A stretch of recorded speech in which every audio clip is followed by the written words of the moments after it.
Do you see what this chart looks like? Okay, this is the balance sheet of the Federal Reserve. Go to 2008 and look where we were. You see the straight line? We were less than $1 trillion is what we were, okay?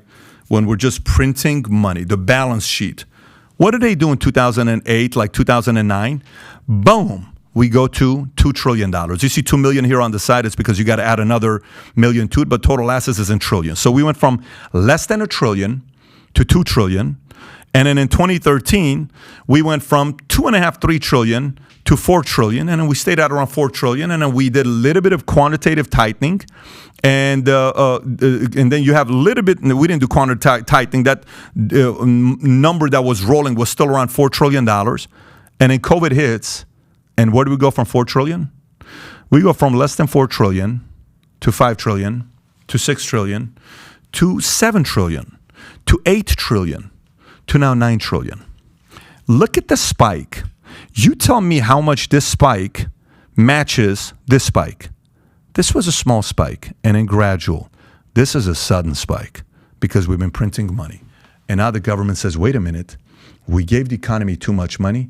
We got to take money back. Have you ever had a kid, your kid, that you gave too much allowance and you told them, I'll give you $1,000, $2,000 of allowance if you go and get a job?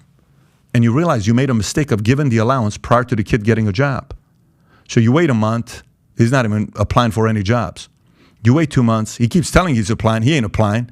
And if he's got job interviews, he's not doing good interviews intentionally to not get the job because he's getting free money from you. Why would he work that hard? And then all of a sudden you lose it. You have a conversation with your husband, with your wife, and you say, babe, we got to cut that allowance. And you go to your son and you say, son, daughter, guess what? That $2,000 is gone. Figure it out. What happens? The overreaction, what happens? I can't believe you're doing this. I can't believe you're doing that. How am I going to get a job? We're about to go through that because many of these too big to fail companies been constantly bailed out. It's okay, we got your back. It's okay, we got your back.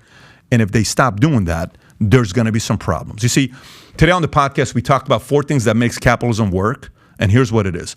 Capitalism works when we have the freedom to buy whatever we want to buy legally, freedom to sell whatever we want to sell legally, freedom to choose whatever we choose in capitalism, but also freedom to fail.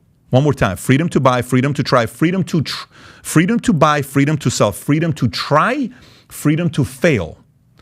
The last part has disappeared since 2008 because we keep bailing people out.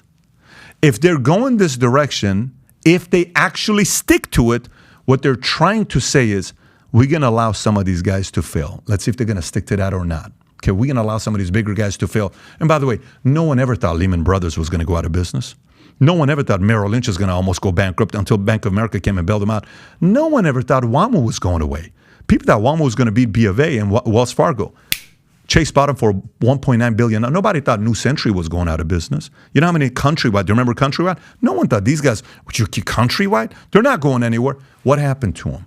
This is where we are today, and quantitative tightening is coming. So now, I just explained this part, and now you'll be able to explain this to other people because it's a simple way to explain it. Do you remember earlier when I showed you the correlation between interest rates and inflation? Watch this here. This is the correlation between the balance we have on the Federal Reserve, which is $8 trillion, and S&P 500.